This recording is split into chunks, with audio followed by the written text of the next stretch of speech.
good afternoon, good morning, good evening, and welcome to another episode of the She Compass Show. This is Joe coming to you with Helen, and we are doing another episode here of Pointing North. And I want to kind of talk a little bit about a topic that it's interesting to me, and it's something I never thought about until someone identified it about me. I'm going to talk to you a bit today about authoritative voices, particularly in women. I'll give you my quick backstory. When I was 18 and I had one of my first communication classes in college, I was doing my thing. I was presenting on some topic in a group presentation with two other people. And I couldn't tell you what it was I was talking about or what the topic was or what the assignment was. It was so long ago, I don't remember that. But what I do remember is how many people came up to me after the presentation was done and told me that I had a very authoritative voice, and it was a voice that many of them had not heard before. Now, this was strange to me. Some of you know that I have dabbled in singing. That was something that I did all the way through high school and did a little bit of college as well, but never put the two together, that one could actually be complementary to the other. It just never occurred to me. I thought that radio voices were completely different than singing voices, and I'm sure they are, but it never occurred to me that that was something that I could find myself doing. And so when I saw this article in The Lily, and The Lily is published by the Washington Post, it kind of got me to thinking about something, because I know now, of course, having been told that my voice is more distinctive from other women. And this was an article where someone interviewed one of the most used audiobook narrators. This is a woman that has narrated Gone Girl and also Educated, which of course many people are familiar with, particularly Tara Westover's Educated, which I think is on the New York Times bestseller list right now and is really getting around and getting a lot of good feedback. But basically what she was asking her is if she thought that there was sexism in the audiobook industry. I'll just read a quick quote here from the story. I spoke to Whelan about her experience with sexism in the audiobook industry and why she thinks listeners tend to trust a man's speaking voice over a woman's. Through her own narration, Whelan says, she hopes to shift our understanding of what makes an authoritative voice. And Jill Whelan responds, yes, I think part of the problem is that women have been socially conditioned to present their voices in a certain way. Maybe we have told them that high and breathier is sexier, or that they should present their statements as questions, that they should pull back from anything declarative, or deliver statements with a tone of apology. And I think those kinds of vocal patterns are off-putting to a listener of either sex. If you want to create a very trustworthy, capable, just sit back, I got this feeling, that's not the way to go about it. So I do want to have a little chat with Helen about this. Now I'm going to tell you something else. And I've been living and loving and embracing and being a good friend to my sister for a very long time. So I know her pretty well. And when I was working on a project, I was helping her with some website stuff. And this was about 20 years ago. And one of the web designers, there was some audio that we were including, and that was some radio appearances that Helen had done. And she had never heard Helen's voice before. She'd heard mine because we were working back and forth on this project. She knew all about it.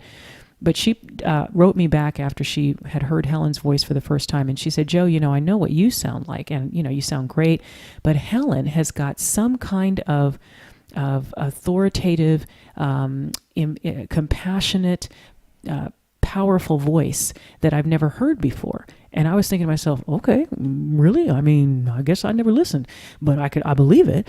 And so as two women who have been told that they have authoritative voices, it makes me think about other women who are told that they're not, and do they get the same respect? In particular, Helen, it just popped into my head right now. Remember the photo shoot that we did yesterday? Yes. And the woman that was working with us, remember yes. her, when we were doing the voice testing, the yes. directors and producers were telling her, you've got to really speak up. We can barely hear you. Well, didn't you get? Yeah. I did. And, I think it's just like a question, and she said, yes.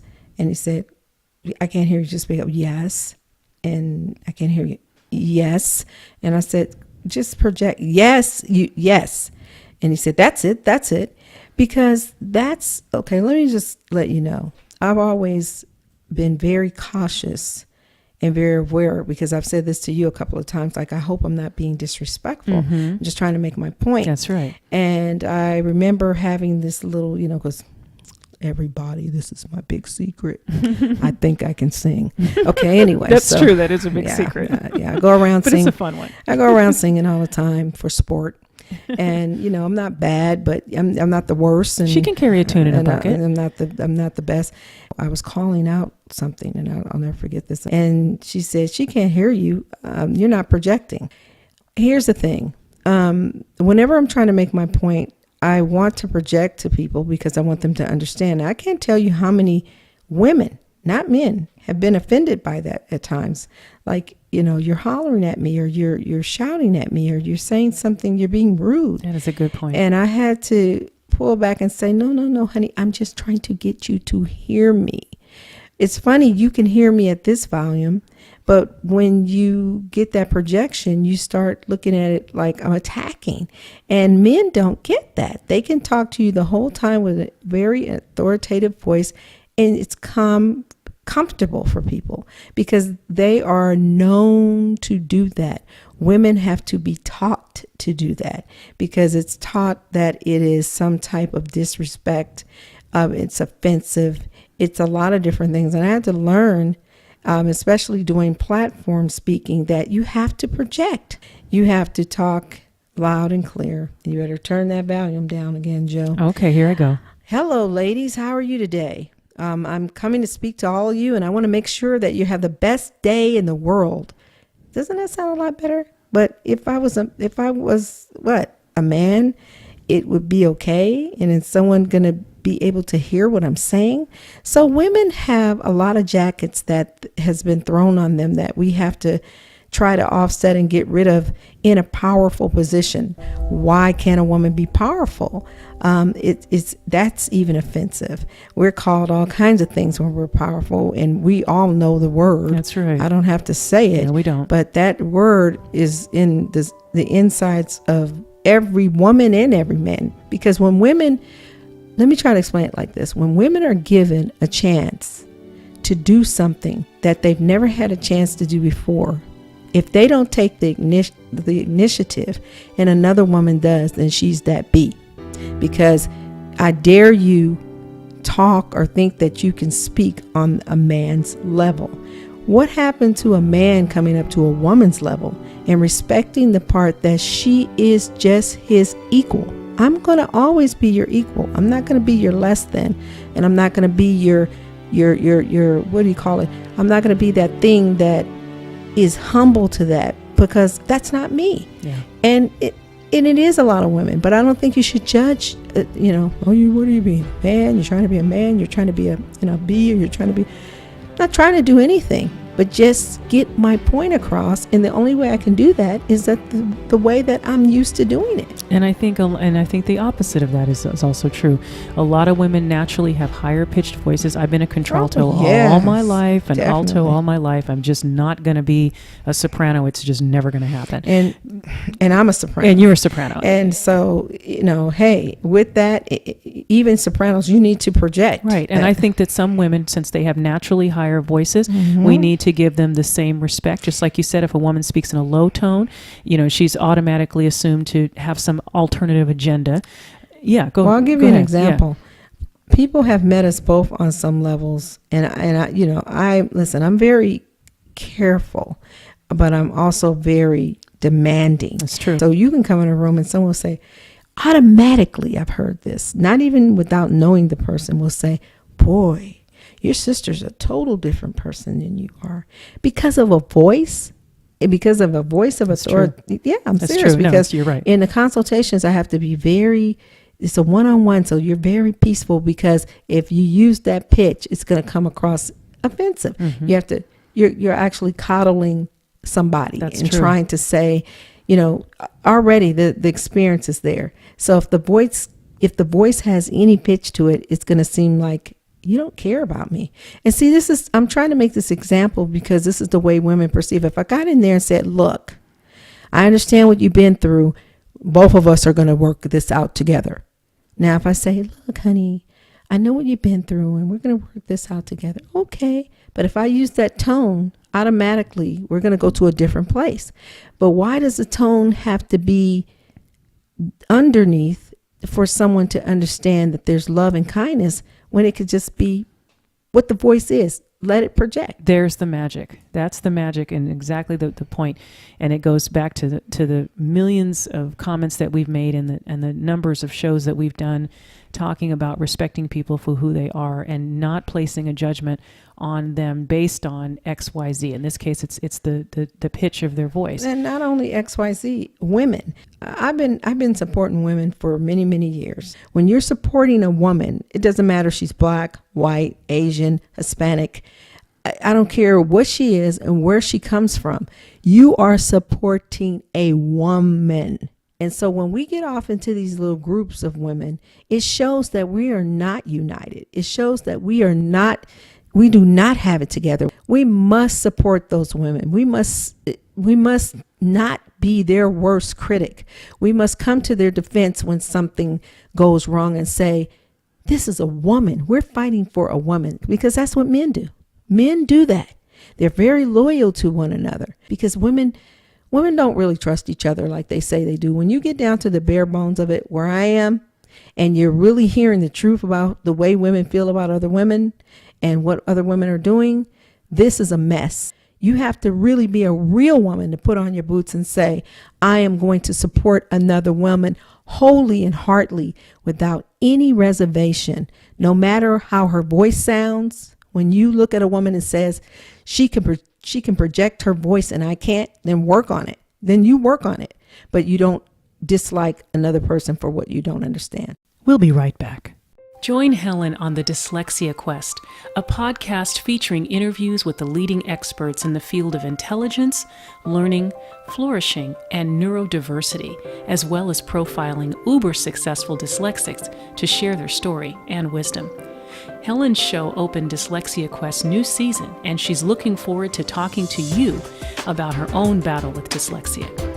On Helen's appearance, the host writes, quote, Helen Owens blew me away. She is one of the most powerful guests I've ever had. She holds presence, confidence, and an inner sense of radiance. If you are looking for an inspiring story that will have you connected to your innate power, your capacity to create, that will have you inspired about human potential, this is your episode. I have a feeling this is going to be one of our all-time listener favorites, end quote. You don't want to miss this show, and you can help support this podcast that shines a light on neurodiversity. We'll have a link to this show ready for you in the show notes.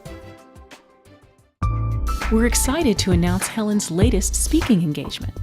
Helen will join the ladies of Believe, Inspire, Grow in Chatham Township, New Jersey on Friday, August 9th, 2019 at 10 a.m. for an inspiring talk on how she overcame the challenges of severe dyslexia and dysgraphia, poverty, teenage pregnancy, and the loss of her hair as a child to become a successful business owner and author of the 3-time award-winning book, Finding Our She Compass, 15 Life Lessons for Women Voyaging Toward Restoration, Reconstruction, and Renewal.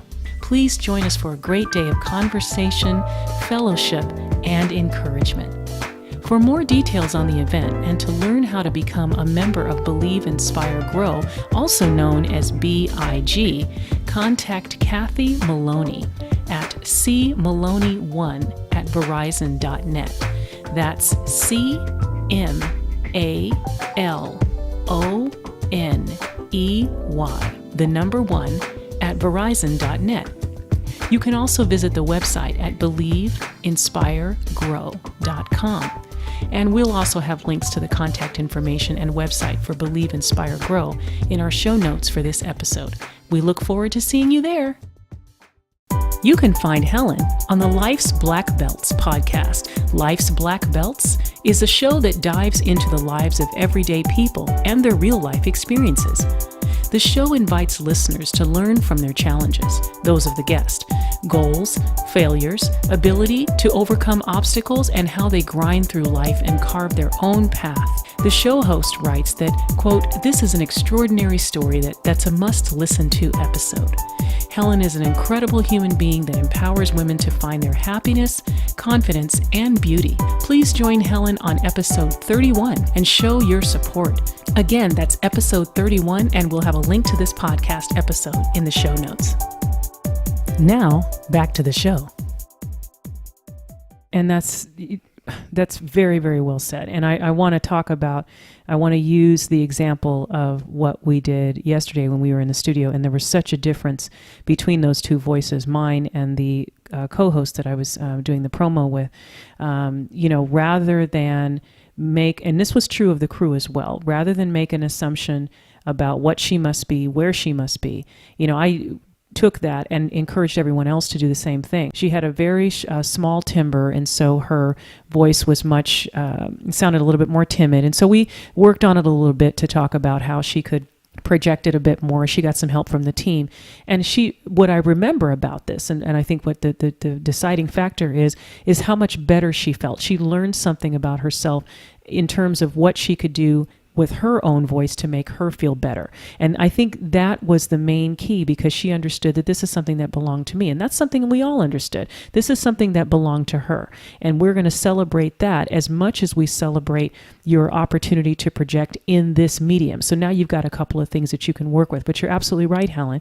In whatever package we come, you're correct. I do remember some of the stories of people sort of having a judgment about me because, as you said, you're handling people with your voice with kid gloves, and then I come in with my standard business voice, and it becomes a problem all of a sudden. Right. And yet I have the same kindness in mind as you do. Right. And you're right. So if we're not so quick to jump and make assumptions. I mean, last night's photo shoot could have gone completely different. It could have been like, oh, where'd you get this girl? She's not, she doesn't have a strong voice. She's not good for TV. You don't know that. You don't know that, and she doesn't know it. So rather than making assumptions about what she must be good at, why don't we all rally around her and help her discover what she may be good at? And that's exactly what we did. Yeah, and we all come from different type of families. We all come from different backgrounds. A lot of women, as younger women, as young girls, have been through some horrific challenges, and not all of us had a mom there to teach us how to be a woman. That's right. Or even with men, not had a dad there to teach them how to be a man. They went out and did the best they could with what they had. But if you see somebody and they're having difficulty, or you look at them and say that they're not on the same level, then it's your business to get them there. I mean, if that's what you see in them, if you see something lacking, it's just like one thing that's holding them back. Talk to them about it. As women especially, get out there and talk to them about it, and say, don't talk about it behind someone's back, or talk about it to someone else and laugh about it or tease about it. Talk to them about it. Listen, lead by example. And just because all this women's movement stuff is out here right now, like I said, we've been doing this a long time. I've been doing this stuff since I was a girl. I understood as a girl how to support other women, how to support other girls. Even when other women were undermining other women, even as a young Even woman. when women were cruel to me. Even That's when true. young girls were cruel to me. Yeah. I always took the high road and said, you know what? There's something wrong with this person.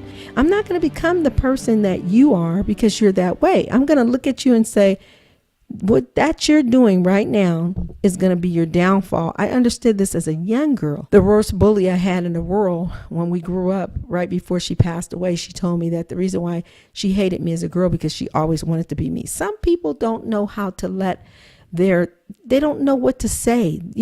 Your light shines so bright, they don't know what to do with it because you're saying or you're doing things that they only wish they could do. But this is my hope for women out there. Believe you can, and then you will.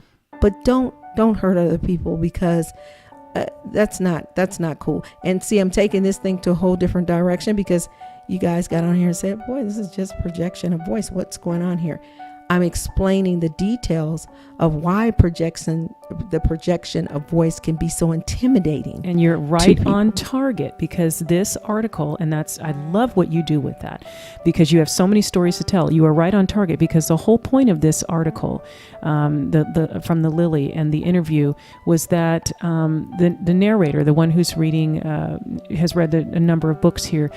She's talking about the fact that we have been conditioned to present our voices in a certain way, and that makes us, sexier or makes us more desirable. But I think, and we've talked about this before, I think to Helen's point, when you stand in who you are proudly, then you put yourself in a position to make other people respect you, and other people learn from that. That's exactly what this narrator is saying here, which is that I'm not going to look, I'm in this business of audiobooks, and I'm going to do what I need to do to get the point across and to be authoritative and to do what I need to do. But I'm not following rules because society tells me to do that. I'm following these rules right now the way I'm doing it, because this is what I choose to do for my career. Now, when I leave this microphone, I can talk any way I want to, and I expect other people to respect me. And whether I'm speaking in a high pitch, whether I'm speaking in a low pitch, whatever the case may be, I want to be respected for being all of who I am. And that's the point you're making, Helen. You're right. You're 100% right. And think about that. A high pitch or a low pitch is something that can insult somebody. You have to, like I said, people out there in podcast land, we have to look inside of ourselves. Listen, any problem that you have in life, just think about it for 1 second. It all starts with you. You are the callus to your own problem. And you also are the callus to your demise if you don't address it. You can't be right all the time. No one is. And even if you were raised differently, and because a lot of girls are raised not to ever raise their voice. Don't ever do that. Don't raise your voice. We've been told that when we were kids. I dare you raise your voice to me. Don't raise your voice to me. So we kind of get to the point where we're not projecting, because we are standing back behind the shadows, behind the old days of whatever that was, the old days of old, when people told us what we shouldn't or couldn't do. We have arrived in a different place now. And I'm very proud to see so many young women standing up for themselves and speaking out. Back in my day, when my mom was married, women were just putting on aprons. They have their husband's dinner ready. They have this slippers out. And then if they did anything different, and a lot of women weren't expected to hold jobs, if they did anything different, all you have to do is look at some of the old movies. I was looking at an old movie the other day with, I forget the actress, the Mommy Dearest actress. Oh goodness. It's not coming Joan to me Crawford. Right now. No, yes, Joan Crawford. Okay. Yes. Mm-hmm. And, she had on the apron, and her husband said, "Where's my slippers? And do you have the dinner ready? Look, Mildred Pierce. Yeah. Look, if modern day, if you want to do that, that's fine. But if you want to have a job, that's fine. So it depends on how you want to live your life, but you can't look at another woman and say bad things about her because that's what she's deciding to do. Because I'm not going to say anything bad about what you decide to do. I'm just going to say, well, that's not for me, but it could be for you. But there's nothing bad about it. It doesn't have to be, you don't have to call people names because they're projecting their voice to get something across, just because you're not. So I'm just saying the differences in life should make us love each other more, not separate each other. And if you're a woman out there that's saying right now, I wish I could project my voice, or I wish I could have people listening to me, you can change that. We can change mostly anything we want to, except for things that we're born with or got. I can't change my alopecia. There's no way in the world that I can change my alopecia. And when I did a study where I walked around for a whole day with my hair off, and I can't tell you how many people said, "Are you sick? Are you okay? What's wrong with your hair?" I mean, people just, some people are never going to understand it. They're never going to understand how another person is born with something, but you sure as hell need to respect it. Amen.